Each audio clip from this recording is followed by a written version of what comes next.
Hello and welcome to all. आप सभी का स्वागत है आज के इस रसायन विज्ञान के क्लास में। तो प्यारे बच्चों, आपको रसायन विज्ञान से बहुत ही डर लगता है, तो आज हम यूपी बोर्ड 2024 के लिए बहुत ही इम्पोर्टेंट क्वेश्चन लेकर आए हैं। और 3 नंबर वाले आपके जितने भी प्रश्न होते हैं पार्ट 1 केमिस्ट्री में, आज सबको हम बताएंगे। तो एक बार आप क्लास में ईमानदारी से बने रहिए और जो टॉपिक आपको पढ़ाया जा रहा है इसको शिद्दत और ईमानदारी के साथ बहुत ही आसानी तरीके से और हर एक चीज को समझ करके आप याद कीजिए, आपकी राह बिल्कुल आसान हो जाएगी। तो आइए मेरे क्लास में देखते हैं, शुरू करते हैं। 3 नंबर वाले क्वेश्चन किस प्रकार से आपके बनते हैं। ये जो भी आपके क्वेश्चन बताए जा रहे हैं फार्मूला होगा और इसमें न्यूमेरिकल भी होते हैं। जैसे देख रहे हैं, आपका पहला क्वेश्चन है कि हिमांक में अवनमन से आप क्या समझते हैं। हिमांक में अवनमन तथा विलेय के अणुओं में संबंध को स्थापित कीजिए, यानी इसमें संबंध को आपको स्थापित करना है। प्यारे बच्चों, सबसे पहले तो हेडिंग बना लेंगे कि हिमांक में अवनमन से आप समझते क्या हैं। तो हिमांक में अवनमन क्या होता है। मान लीजिए कोई विलायक है, तो किसी विलायक में कोई अवाष्पशील विद्युत अनपघट्य पदार्थ घोलने पर विलायक के हिमांक में होने वाली जो कमी होती है, इसी कमी को हिमांक में अवनमन कहते हैं। क्या कहते हैं? हिमांक में अवनमन कहते हैं। तो आप याद रखे रहेंगे कि किसी भी विलायक में कोई अवाष्पशील विद्युत अनपघट्य पदार्थ अगर घोला जाए तो घोलने पर विलायक के हिमांक में होने वाली जो कमी होती है ना, उसी कमी को हिमांक में अवनमन कहते हैं। तो ये आपको डिफिनीशन याद रखे रहनी है। और हिमांक में अवनमन तथा विलेय के अणुभार में क्या संबंध होता है, तो मैं आपको संबंध बता दूं कि जो हिमांक में अवनमन होता है ये मोलल अवनमन स्थिरांक और मोललता का गुणनफल होता है। यही इस दोनों में संबंध होता है। तो जो आपके मोलल अवनमन स्थिरांक होते हैं, जो हिमांक में जो अवनमन होगा इसको डेल्टा टीएफ से रिप्रेजेंट करते हैं। तो डेल्टा टीएफ इक्वल टू मोलल अवनमन स्थिरांक केएफ, मोललता को रिप्रेजेंट करेंगे कैपिटल एम से। तो डेल्टा टीएफ इक्वल टू हो जाएगा केएफ और एम बराबर डब्ल्यू बाई एम बाई आपका भार किसमें हो जाएगा, ग्राम में। गुणा इसमें कितने से कर दे देंगे, 1000। तो ये सूत्र किसका हो गया आपका, ये वाला, ये फार्मूला आपका हो जाएगा मोललता का। अब क्या कर देंगे, तो डेल्टा टीएफ इक्वल टू के एफ इंटू डब्ल्यू गुणे 1000 और एम हमारा क्या हो जाएगा, नीचे आ जाएगा। तो एम इंटू का हो जाएगा कैपिटल डब्ल्यू। तो अब यहाँ पे अगर स्मॉल एम को निकालना चाहें तो इसको हम लोग क्या करेंगे, पक्षांतर कर देंगे। तो स्मॉल एम बराबर हो जाएगा 1000 गुणे के एफ इंटू डब्ल्यू बटा में डेल्टा टी एफ इंटू का हो जाएगा कैपिटल डब्ल्यू। तो हम इस प्रकार से हिमांक में जो अवनमन मोलल अवनमन स्थिरांक और मोललता में संबंध देखते हैं और मोललता को ज्ञात करने के लिए ये आपका फार्मूला हो जाएगा, सॉरी हाँ, ये आपका सूत्र हो जाएगा। और इस सूत्र की मदद से हम लोग डेल्टा टीएफ का भी मान ज्ञात कर सकते हैं। और आपका यहाँ पे जो मोललता होता है इसको रिप्रेजेंट करते हैं कैपिटल डब्ल्यू से, सॉरी कैपिटल एम से प्रदर्शित करते हैं। तो अब इसमें और एम जो स्मॉल एम आपका आया है ना, यहाँ पे स्मॉल एम जो है बाबू, ये विलेय का अणु भार है। क्या है, विलेय का अणु भार 1000। केया आपका क्या है, तो मोलल अवनमन स्थिरांक है। डब्ल्यू क्या है, तो वही विलेय का आपका भार हो जाएगा। और डेल्टा टीएफ तो आपको पता ही है क्या है, और डब्ल्यू जो आपको दिखाई दे रहा है ये विलायक का भार है। तो इस संबंध, ये आपका संबंध होता है। आप इस प्रकार से हिमांक में अवनमन तथा विलेय के अणुभार में संबंध स्थापित कर सकते हैं। आइए हम लोग अगला क्वेश्चन देखते हैं। अगला आपका क्वेश्चन जो है यही है कि तनु विलयनों के लिए राउल्ट नियम को परिभाषित कीजिए और संबंध सूत्र के व्यंजक को प्राप्त कीजिए। किसका, इस दोनों में जो संबंध होता है उसका व्यंजक क्या बनता है। तो तनु विलयन के लिए जो राउल्ट का नियम होता है, इस नियम के अनुसार बताया गया है कि किसी अवाष्पशील विलेय पदार्थों के विलयन के लिए वाष्पदाब का जो अपेक्षिक अवनमन विलयन में विलेय के मूल प्रभाज के क्या होता है, बराबर होता है। इसी को बोलते हैं तनु विलयनों के लिए राउल्ट का नियम। प्यारे बच्चों, जो आपका वाष्प दाब का अपेक्षिक अवनमन होता है ना, यह विलेय के मूल प्रभाज के बराबर होता है। तो वाष्प दाब का अपेक्षिक अवनमन P0 minus PS by P0 बराबर काई, इसको किससे रिप्रेजेंट कर देंगे, विलेय से, काई विलेय हो जाएगा। तो क्योंकि विलेय के मूल प्रभाज को काई से ही रिप्रेजेंट करते हैं, तो P0 माइनस PS बटा में P0, और यहाँ पे विलेय के मूल प्रभाज को ज्ञात करने का फार्मूला होता है कि स्मॉल n अपन small n plus capital n। तो तनु, अगर विलयन आपका तनु है तो तनु विलयन के लिए small n plus capital n के जगह पे लिखते हैं कैपिटल N। तो P0 minus PS by P0 equal to small n by क्या हो जाएगा, कैपिटल N। तो P0 minus PS by P0 equal to small n equal to capital W by small m, capital N equal to capital W by क्या होता है, capital M। तो इस संबंध को एक साथ हम लोग बता सकते हैं कि P0 minus PS by P0 equal to capital W by small m, small W by small m। इसका उल्टा कर देंगे तो capital small capital M by क्या हो जाएगा, कैपिटल का W। तो ये आपको जो फार्मूला ये नजर आ रहा है ना, इसी सूत्र को कहते हैं हम लोग कि इसके तनु विलयन के लिए राउल्ट के नियम का यही फार्मूला होता है। और इसमें P0 क्या है सर, तो ये विलायक का वाष्पदाब होता है। PS आपका क्या होता है, शुद्ध विलायक का वाष्पदाब होता है। फिर यहाँ पे स्मॉल W क्या होगा, विलेय का भार होता है। स्मॉल m क्या होता है, विलेय का अणु भार होता है। कैपिटल M का होता है, विलायक का अणु भार होगा। और कैपिटल आपका जो W होता है, ये विलायक का होता है, भार होता है। तो ये आपका राउल्ट का नियम है, और राउल्ट के नियम के अनुसार तनु विलयन के लिए राउल्ट का नियम है, और उसके अनुसार ये आपको सूत्र प्राप्त हुआ है। तो इसको याद रखे रहेंगे। अगला क्वेश्चन। प्यारे बच्चों, वीडियो को बनाने के लिए थोड़ी सी मेहनत तो करनी ही पड़ती है, लेकिन हम आप सब अध्यापक बंधु आपके हित के लिए ही सोचते हैं कि आपकी किसी भी प्रकार से अच्छी तरह से भलाई हो जाए और आप एक सम्मानजनक स्कोर पा करके एक बेहतर नाम करें और अपने पढ़ाई को और आगे की ओर अग्रसर करें। चलिए, अगला आपका है कि अगला क्वेश्चन है कि इलेक्ट्रोड विभव क्या है। क्वेश्चन है आपका, इलेक्ट्रोड विभव क्या है, किसी धातु के इलेक्ट्रोड विभव को प्रभावित करने वाले कारकों का उल्लेख कीजिए। तो आप जानते हैं इलेक्ट्रोड विभव की बात अगर होगी तो यह एक प्रकार का पात्र आपको नजर आ रहा होगा। जिंक की ये छड़ है, जिंक धातु की छड़ है, और इसमें जो कह सकते हैं जो विलेय, जो आपका जो घोल है वो ZnSO4 का है, जिसको जिंक सल्फेट कहते हैं, और इस इलेक्ट्रोड का जो विभवांतर है यहाँ पे भी है। तो हम आपको बता दें कि इलेक्ट्रोड विभव होता क्या है। पर इसकी डिफिनीशन जान लेते हैं कि इलेक्ट्रोड विभव क्या होते हैं। जब किसी धातु की छड़ को उसके लवण के विलयन में रखा जाता है, इससे जिंक सल्फेट एक लवण विलयन हो गया, जिंक की क्या हो गई, धातु हो गई। जिंक की धातु को जिंक सल्फेट के लवण के विलयन में क्या करते हैं, रखते हैं। तो धातु की छड़ तथा विलयन के बीच एक विभव उत्पन्न हो जाता है, जिससे उत्पन्न विभव का हो गया V। तो इसी विभव को हम लोग इलेक्ट्रोड विभव के नाम से जानते हैं। इलेक्ट्रोड विभव को प्रभावित करने वाले कारक, तो पहले तो इलेक्ट्रोड विभव को प्रभावित करने वाला पहला कारक होता है कि धातु की प्रकृति क्या है, दूसरा कारक होता है कि विलायक की सांद्रता क्या है, और तीसरा कारक आपका ताप होता है।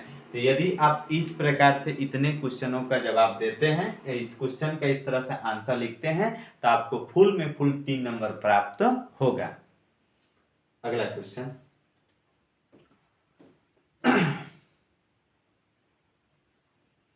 आपका क्वेश्चन है शून्य कोटि की अभिक्रिया किसे कहते हैं। बेहद इंपॉर्टेंट क्वेश्चन। शून्य कोटि की अभिक्रिया के लिए वेग स्थिरांक का व्यंजक प्राप्त कीजिए। तो शून्य कोटि की अभिक्रिया क्या होती है बाबू, पहले इसको देख लेते हैं।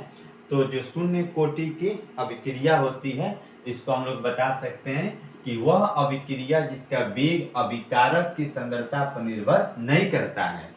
तो जिस अभिक्रिया का वेग अभिकारक के सांद्रण पर निर्भर नहीं करता है तो उसे ही हम लोग शून्य कोटि की क्या कहते हैं, अभिक्रिया कहते हैं।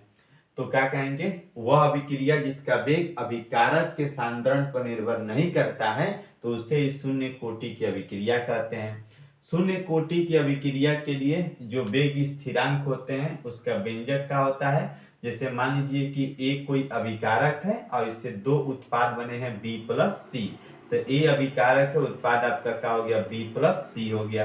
तो शून्य कोटि की अभिक्रिया के लिए इसको लिखते हैं कि dx upon dt is proportional to concentration of A naught. इसको मतलब ए का क्या पढ़ेंगे, सांद्रता पढ़ते हैं, इसका क्या हो गया, नॉट हो गया। तो इस प्रोपोर्शनल को हटाने के लिए कांस्टेंट के लगाते हैं। तो dx upon dt equal to k concentration of A naught. तो यहाँ पे शून्य, जब किसी राशि की घात 0 होती है तो उसकी वैल्यू 1 होती है। तो कंसंट्रेशन ऑफ ए के पावर 0 का मान 1 हो जाएगा। तो dx upon dt equal to क्या हो गया, k। तो dx बराबर k का dt का k में गुणा कर देंगे तो dx इक्वल टू क्या हो जाएगा, k dt। इसके दोनों पक्षों का अब हम लोग समाकलन कर देंगे तो sign of integration dx equal to sign of integration k dt। तो जो dx होता है इसका समाकलन x होगा, यहाँ से कांस्टेंट के बाहर हो जाएगा तो साइन ऑफ इंटीग्रेशन 1 dt हो जाएगा। तो x इक्वल टू के या 1 dt का समाकलन t, जब समाकलन हटता है तो कांस्टेंट c जुड़ जाता है, यानी x equal to k t plus क्या हो जाएगा, c। इसको लिख देंगे समीकरण नंबर ए। यदि आपका t 0 है तो x भी आपका क्या होगा, 0 होता है। अगर किसी समय में टाइम 0 है तो x का मान 0 कर देंगे। तो अब इसमें अगर x को 0 तो t को 0 तो k भी 0 इक्वल टू 0 प्लस कितना हो जाएगा, c। तो c का मान आपका क्या आ जाएगा, 0। अब इस c के मान को समीकरण नंबर 1 में रख देंगे तो x इक्वल टू के इंटू टी, c का मान 0 तो x बराबर के टी। तो k इक्वल टू कितना आ जाएगा, x बाई टी। तो ये जो k equal to x by t दिखाई दिया, यह जो है बाबू, यह वेग स्थिरांक को ज्ञात करने का सूत्र होता है। कि वेग स्थिरांक को ज्ञात करने का फार्मूला k बराबर क्या होता है, x बाई टी होता है। इसको याद रखे रहेंगे। चलिए अगला है, ये भी आपका बहुत ही इंपॉर्टेंट क्वेश्चन है, इसको भी बिल्कुल आप लोग याद रखे रहेंगे। कह रहा है कि प्रथम कोटि की अभिक्रिया के लिए वेग स्थिरांक का व्यंजक ज्ञात कीजिए। जो प्रथम कोटि की अभिक्रिया होती है तो प्रथम कोटि की अभिक्रिया के लिए वेग स्थिरांक का व्यंजक क्या होगा, इस व्यंजक को हम लोगों को ज्ञात करना है। तो बच्चों मान लीजिए कि ए कोई अभिकारक है, यहाँ पे कह सकते हैं हम लोग कि प्रथम कोटि की अभिक्रिया के लिए वेग स्थिरांक का व्यंजक बताना है। तो ए कोई अभिकारक है तो टूट कर क्या बनेगा, उत्पाद में बदल जाएगा। मान लेते हैं कि इसकी प्रारंभिक सांद्रता अगर ए है तो उत्पाद हमारा 0 है, और t समय बाद अगर इसमें अभिकारक में परिवर्तन होता है, अगर यह a माइनस एक्स होगा तो उत्पाद हमारा कितना होता है, x हो जाएगा। तो प्रथम कोटि की अभिक्रिया के लिए आप जानते हैं कि dx upon dt is proportional to concentration of a के पावर कितना हो गया, 1 हो गया। तो dx upon dt is proportional to a का जो मान, कैपिटल A का मान हम लोग यहाँ पे रख देंगे a माइनस एक्स, प्रोपोर्शनल को हटाएंगे कांस्टेंट के लग जाएगा, dx upon dt equal to k a minus x. अब क्या करेंगे, dx और a माइनस एक्स को एक साथ करेंगे, k और dt को एक साथ करते हैं। तो dx upon a minus x गुणा से इधर आ जाएगा भाग, भाग वाला इधर जाएगा क्या होगा, गुणा। तो dx upon a minus x equal to k into क्या हो जाएगा, dt। अब इसके दोनों पक्षों का हम लोग समाकलन कर देंगे, तो sign of integration 1/a minus x d x equal to k sign of integration dt हो जाएगा। तो 1/a माइनस एक्स जो dx है इसको लिख सकते हैं minus log a minus x base e equal to k, और dt का क्या हो जाएगा t, और समाकलन हटेगा तो प्लस का लग जाएगा c। अब इसमें क्या कर देते हैं कि अगर t को हम 0 ले लेते हैं तो x हमारा क्या हो जाएगा 0, तो minus log a minus x का मान 0, तो कितना हो जाएगा a, तो minus log a base e और k का मान 0 इंटू टी 0 और प्लस का c, तो c इक्वल टू का होगा minus log a base e। c का मान क्या कर देंगे, समीकरण नंबर जो आपका 1a बना है यहाँ पे रख देंगे, तो minus log a minus x base e equal to k t plus c का मान minus log a base e, तो माइनस का प्लस में गुणा कर देंगे क्या हो जाएगा माइनस, तो माइनस लॉग छोटे ब्रैकेट में a minus x equal to k t minus log a base e। अब यहाँ पे क्या हो जाएगा minus log a base c को इधर ला देंगे, तो के टी इक्वल टू हो जाएगा log a base c minus log a minus x, तो k t equal to log m minus log n equal to log m upon n होता है। इसको लिख सकते हैं log a upon a minus x base e, तो k into t, तो t गुणा से इधर जाएगा भाग हो जाएगा, तो k equal to 1/t log a upon a minus x, तो k इक्वल टू इसको लिख सकते हैं हम लोग कि जब इस पूरे को सॉल्व कर देंगे तो k equal to 2.303/t log a upon a minus x. अब यहाँ पे बेस आपका कितना हो जाता है 10। तो ये जो आपको फार्मूला दिखाई दिया है, इस सूत्र को हम लोग कहते हैं प्रथम कोटि की अभिक्रिया के लिए वेग स्थिरांक का व्यंजक। एक से दो बार प्रैक्टिस करेंगे, आप पूरी अच्छी तरह से इसको सीख सकते हैं, सीख जाएंगे, कोई दिक्कत आपको नहीं होगी। एक क्वेश्चन आपके पेपर में इस साल छपने वाला है। अगला आपका जो क्वेश्चन है कह रहा है कि संक्रमण तत्व किसे कहते हैं, इसके 4 प्रमुख लक्षण लिखिए। तो संक्रमण तत्व आप जानते हैं बाबू कि वे तत्व जिनका इलेक्ट्रॉनिक विन्यास करने पर अंतिम इलेक्ट्रॉन बाहरी कोश के डी कक्षक में भरते हैं, उन्हें डी ब्लॉक के तत्व कहते हैं। ये एस तथा पी ब्लॉक के बीच में स्थित होते हैं, इसलिए इन्हें संक्रमण तत्व के नाम से जाना जाता है। तो आपको बस यही कहना है कि सर वे तत्व जिनका इलेक्ट्रॉनिक विन्यास करने पर अंतिम इलेक्ट्रॉन बाहरी कोश के डी कक्षक में भरते हैं, उन्हें डी ब्लॉक के तत्व कहते हैं। ये एस तथा पी ब्लॉक के बीच में स्थित होते हैं, इसलिए इन्हें कौन सा तत्व कहते हैं, संक्रमण तत्व के नाम से जानते हैं। और इसकी विशेषताएं होती हैं कि जितने भी प्रकार के संक्रमण तत्व होते हैं ये रंगीन आयन बनाते हैं, ये संकर आयन बनाते हैं, ये अनुचुंबकीय गुण को दर्शाते हैं, इनमें उत्प्रेरक का गुण पाया जाता है। किसका गुण पाया जाता है, उत्प्रेरक का गुण पाया जाता है। कहाँ फंस गया। तो इस प्रकार से आपने जाना संक्रमण तत्वों की डिफिनेशन। अगला जो आपका क्वेश्चन है लिगेंड से एक सवाल आपका पूछ लिया जाता है कि लिगेंड क्या है, आवेश के आधार पर लिगेंड कितने प्रकार के होते हैं। तो लिगेंड तथा आवेश के आधार पर लिगेंड के प्रकार को देखेंगे हम लोग। तो सबसे पहले ये जान लेते हैं हम लोग कि जो लिगेंड की बात हो रही है, लिगेंड कहते किसे हैं। बाबू कोई भी परमाणु या आयन जिसमें केंद्रीय धातु परमाणु को इलेक्ट्रॉन युग्म देने की क्षमता होती है उसे ही क्या कहते हैं, लिगेंड कहते हैं। यानी कोई भी परमाणु या आयन जिसमें केंद्रीय धातु परमाणु को एक इलेक्ट्रॉन युग्म देने की क्षमता होती है तो उसी क्षमता को हम लोग क्या कहते हैं, लिगेंड कहते हैं। और आवेश के आधार पर जो लिगेंड होते हैं आपके 3 प्रकार के होते हैं। धनावेशित लिगेंड पहले देख लेते हैं। पहले धनावेशित लिगेंड होता है, ये कहते किसे हैं, ऐसे लिगेंड जिन पर धनावेश होता है उन्हें धनावेशित लिगेंड कहते हैं। ये लिगेंड दुर्लभ होते हैं, जैसे NO+ हो गया और NH4+ हो गया। ऐसे लिगेंड को हम लोग धनावेशित लिगेंड के नाम से जानते हैं।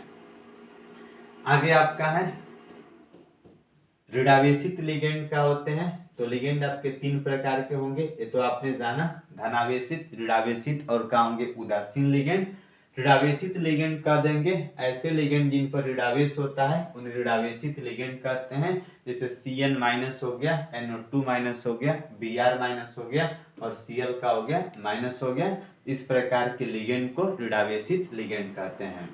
प्यारे बच्चों, अब जानेंगे कि सर उदासीन लिगेंड क्या होते हैं। तो ऐसे लिगेंड जिन पर कोई आवेश नहीं होता है उन्हें क्या कहते हैं, उदासीन लिगेंड कहते हैं। जैसे H2O हो गया, आपका NH3 हो गया, जल और आपका क्या हो गया, अमोनिया हो गया। इस प्रकार के लिगेंड को क्या कहते हैं, ऋणावेशित लिगेंड के नाम से जानते हैं।